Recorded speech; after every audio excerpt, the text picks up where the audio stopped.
Hello, my name is Haley Mortimer. I'm owner and lead consultant of a market research firm called Sage Outcomes, and I am a professional researcher and focus group moderator. I was hired on to work with the ASH team to conduct a series of focus groups to learn more about micro-influencers and the relationship to smoking and tobacco products. I'm going to be giving a presentation today to highlight the findings, insights, and future recommendations based on the results from this research.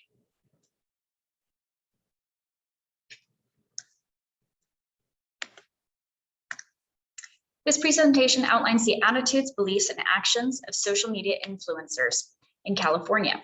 Through a series of focus groups, micro-influencers were able to share what they got from their information, their thoughts on tobacco use, and whether they would be in favor of a tobacco ban. 21 individuals participated in a total of 3 focus groups. 71 individuals were recruited and screened. Their perceptions are also included in this presentation. Now, we define a micro-influencer as someone who has a social media following of 1,000 to 100,000 followers. They are everyday consumers who share useful thoughts with an engaged audience on a very specific niche. Now we'll go into a little bit deeper in terms of the focus group sample. Now, again, we've got the definition of a micro-influencer as someone who has a social media following between 1,000 and 100,000 followers. Across our 3 focus groups, we had 21 respondents successfully attend and participate. We had respondents age from 18 to 24, all the way up to 55 to 64. We also asked respondents to include what type of location they were in, whether that be urban, suburban, or rural. And we found from our results that 60% to 62% of respondents were in an urban setting. Most of our respondents were also educated by having a bachelor's degree, and many had some degree, but some college, but no degree, and some had an associate's degree.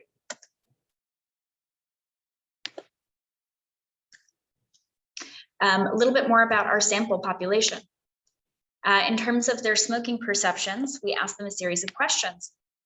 33% of respondents believe that smoking and tobacco consumption should be banned and discouraged. 38% of respondents had themselves or their families had a negative effect by tobacco products. 90% of respondents were not aware that Beverly Hills and Manhattan Beach had phased out the sale of tobacco products. All of the questions asked for the focus group respondents can be found at the end of the presentation. We also asked them whether the respondents themselves were smokers, occasional smokers, or regular smokers. 86% of the respondents were non-smokers, while 14% were occasional smokers.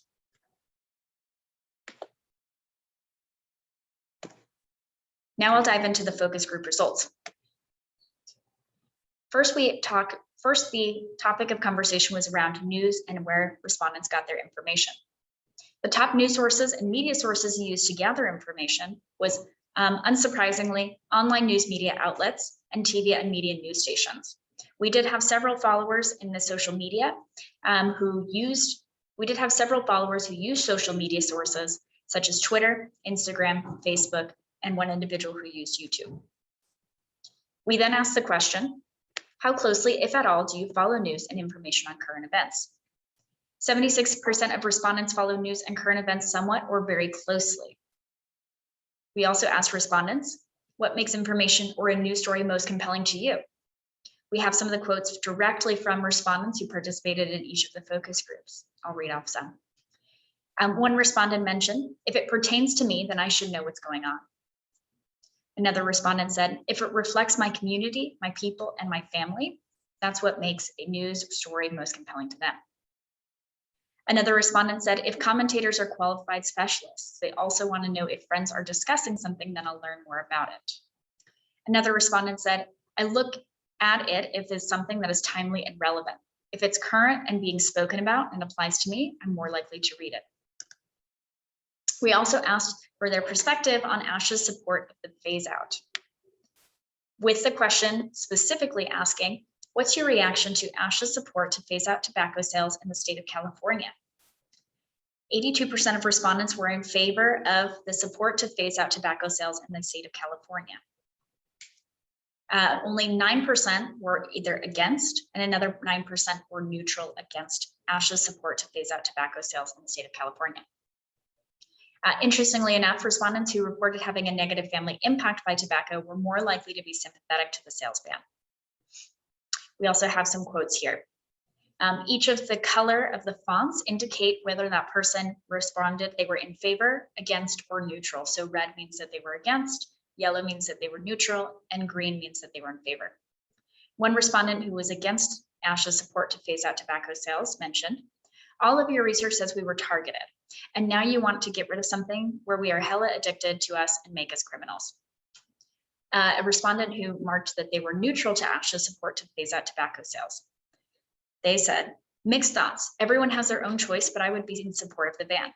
If it's something I would support, my concern would be to the extent to which people who would go get tobacco legally.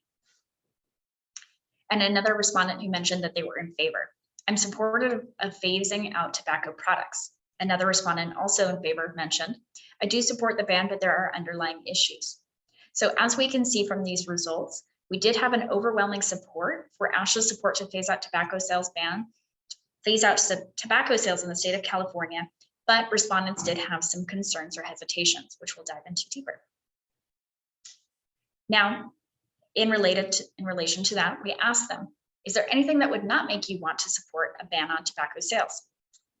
Respondents reported, the only reason I wouldn't support it is because people might go through unsafe measures to obtain tobacco. I'd rather see the person being safe getting tobacco, even if I don't agree with using it. This was a very common theme that we'll see throughout the report, is that many individuals felt that they would be able to get it through illegal sources or sources that were deemed unsafe or through back channels. Another respondent reported, I wouldn't support it if the ban is truly a solution because people look for them elsewhere. It would have to be involved providing other resources that the community needs. So in response to these concerns over back channel markets, they were concerned that there wouldn't be a community involvement to step in to provide resources for those who are facing addiction. Another respondent reported, providing resources to help in addition to the ban would help. Those resources could help deter people from getting tobacco from other sources. Another respondent reported, I think of marijuana before it was legalized. Everyone could get it, but a lot of the people who were incarcerated for it were people of color. This was also a very big concern. Another respondent reported, no, I'm 100% for it in regards to the ban. I think cigarettes can affect a lot more people than just the smoker, like their kids. You're exposed whether you want to be or not. Following up on more perspective of ASHA's support of the phase out, we asked respondents if tobacco wasn't going to be criminalized, does that change your thoughts? Most respondents reported that their opinion of ASHA's support to phase out tobacco products would not be changed. When asked the question, is there anything that would make you not want to support a ban on sales in tobacco? We had other respondents report, similarly to the last slide, the only reason I wouldn't support it is because people might go through unsafe measures to obtain tobacco. I'd rather the right person be getting safe tobacco, even if I don't agree with using it. Another respondent reported, it would have to involve providing other resources that the community needs. So these two quotes were selected because they overall highlight the thoughts relevant to whether or not tobacco would be criminalized. What if only certain tobacco products like cigarettes were phased out? This was another question proposed to the focus group respondents. We have these plus, minus, and circle signs to show whether or not very quickly they were in favor, plus sign, they were against, negative sign, or neutral is indicated by a circle. One respondent who was in favor, I think it's a great idea and it's a start. Another respondent who was not in favor of certain tobacco products like being cigarettes, just phased out. It's a solution that's weak and in my opinion reinforces the belief that e-cigarettes are okay. Two respondents who were neutral to the idea of whether only certain tobacco products like cigarettes were phased out. One respondent reported, I would be okay with that, but I think I would want e-cigs would be the next because I think there's been research showing that e-cigarettes are just as bad, if not worse. Another respondent reported, phasing out traditional cigarettes makes sense because it has a secondhand impact, but something that doesn't affect anyone else like gum doesn't make sense to ban.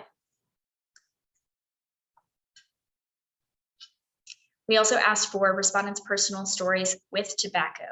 This was, of course, voluntary to proceed or to introduce into the group, but we did have several respondents who did have a negative health effect to themselves or their family come forward with stories. The question specifically was asked, have you or your family been impacted by negative health effects attributed to tobacco products? One respondent reported, a lot of people in my family passed away from smoking. My mother is a chronic smoker and she's very sick. My father smokes. It has taken a lot of people away from me in my life. Another respondent reported, I grew up with two parents who smoked and had a brother who was asthmatic. It's a gateway drug and not a good thing at all. Another respondent said, my mom smoked for 35 years and died of cancer. Another respondent reported, my father still smokes and it is such a trigger to my family. It's led to a lot of other issues and addiction and family drama. And finally, we have another respondent who reported, I had a grandma who died who smoked all of her life until she couldn't hold it. We also gathered their responses overall. Respondents who reported having a negative family impact by tobacco are more likely to be sympathetic to a sales ban. So again, this is the same data point that was mentioned previously in the presentation, just being brought here as it's relevant to the conversation. And to summarize and quantify the qualitative results from these quotes and the stories that respondents came forward with, we put a thematic analysis and we're able to determine that 33% of respondents said that they were uncertain whether or not they had had a negative impact attributed to tobacco products. Oh, I'm going to back up. Actually, this chart is referring to whether or not they had had they were in favor of ASHA's support to phase out tobacco bans. So that is what this chart is referring to. So it's then bringing the same data set as mentioned earlier in the presentation up to this slide so that we can more accurately or more easily compare the results. When asked on perspective of tobacco news, what would make news about tobacco products more compelling to you? We have several quotes from respondents. Some quotes from respondents include, if there was something that affected my boyfriend, then I would be more interested since it affects someone I care about. So this was a respondent who mentioned that someone close to them, their boyfriend, was a smoker or an occasional smoker. Another respondent reported, a lot of tobacco content is passion or personality driven, and I think that the audience is used to that and it is saturated or overwhelmed by that. I have more interest now in new research or new studies or facts. I would highlight new studies and findings that people might not know, in particular about these new products like e-cig and vaping. I find that studies and facts are more persuasive. This was a very big theme that we saw throughout the focus groups, is that not only did respondents want something that was emotional and relevant to them, but they also wanted something that was somewhat scary or urgent, but was still backed by facts, figures, and somewhat contrary to common knowledge. Another quote from a respondent, I love statistics and numbers. I'd like to see the same type of energy used in COVID campaigns for smoking campaigns. Numbers are compelling to me and draw me into reading about the topic at hand. And finally, another quote from a respondent. Connect with people on a personal and emotional way. If they made it sound scarier or more terrifying, because it is. They need to make cigarettes and smoking as frightening as COVID because it kills people too.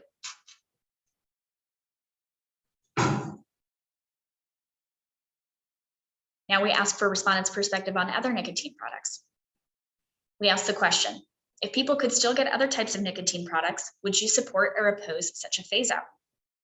To quantify more easily, we found that 62% of respondents were unsure of whether or not they would be in support if other types of nicotine products would still, if people would still be able to get other types of nicotine products. 14% of respondents opposed this, and 24% of respondents were supportive. And again, we see the same kind of coding on the left-hand side of each of these quotes. A plus sign indicates they were in favor, a negative sign indicates they were against or opposed, and a circle indicates that they were neutral. One respondent who was neutral or unsure reported, I would like to see all of it go away. I don't want anyone to get in trouble for it. I'd love to see it go away though. So in getting in trouble was in reference to whether or not it would be criminalized. One respondent who was in favor or support mentioned, I think it's a good idea and it's a start. My father was an alcoholic and the last drug he did was cigarettes. And when you buy e-cigarettes, you can control how much nicotine is in it. And so he's lowered how much nicotine is in his cigarettes. I think having that option is positive. One respondent who was in opposition of this mentioned, It's a solution that's weak and, in my opinion, reinforces the belief that e-cigarettes are okay. I think they'd be suggesting that e-cigarettes and vapes are the clean option for getting nicotine. Sure, it would help, but I think the messaging behind it needs to be clear and careful.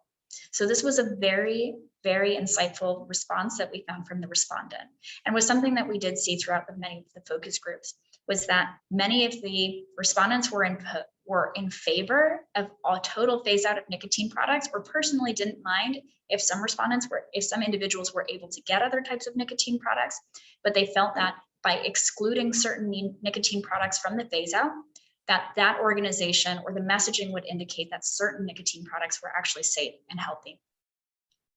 Another respondent who was in support said, I would be okay with that, but I think e-cigarettes would be the next, because I think there's been research showing that e-cigarettes are just as bad, if not worse, than cigarettes. A respondent who was in opposition of other types of nicotine products being available, simply put, vaping is like putting lipstick on a pig. Now we are going to review the results collected by the entire recruitment survey. So this not only includes respondents who participated in the focus group, but respondents who still met the inclusion criteria for participating and learning more about their experience with nicotine products, but were not invited or did not successfully attend their focus group appointment. So in total, we received responses from 71 individuals. We see that we had an overwhelming response from individuals who self-identified as Black or African American. We also had, in second to that, a significant number of respondents who self-identified as white or Caucasian. 76% of respondents reported themselves being not Hispanic or Latino, with 24% or almost 24% marking that they were Hispanic or Latino. Almost all of the respondents were located in Los Angeles, though we do see one or two respondents being located throughout several different counties and cities within California. We had a significant number of the respondents, over 55%, who were between the ages of 25 to 34, which maps on very closely to what a typical micro-influencer, their age range tends to be. We did have some respondents who were younger, so 20% of those individuals were 18 to 24, and almost 17% were 34 to 44 years of age, with less than 4% being above 45 years old. We had an overwhelming number of respondents who had a bachelor's degree, and most of our respondents were located in an urban region. Interestingly enough, we did have several respondents who were in a doctorate or postgraduate degree, or had a graduate degree, which was also evident to the thought, the clarity, and the level of intentionality behind a lot of our respondents' information and education regarding tobacco products. We also summarized the overall perspective and impacts on smoking that our respondents reported. And again, this was collected via a survey. When asked about their feelings on smoking and tobacco products, 35% said that they strongly disliked smoking and tobacco products, and another almost 35% marked that they disliked.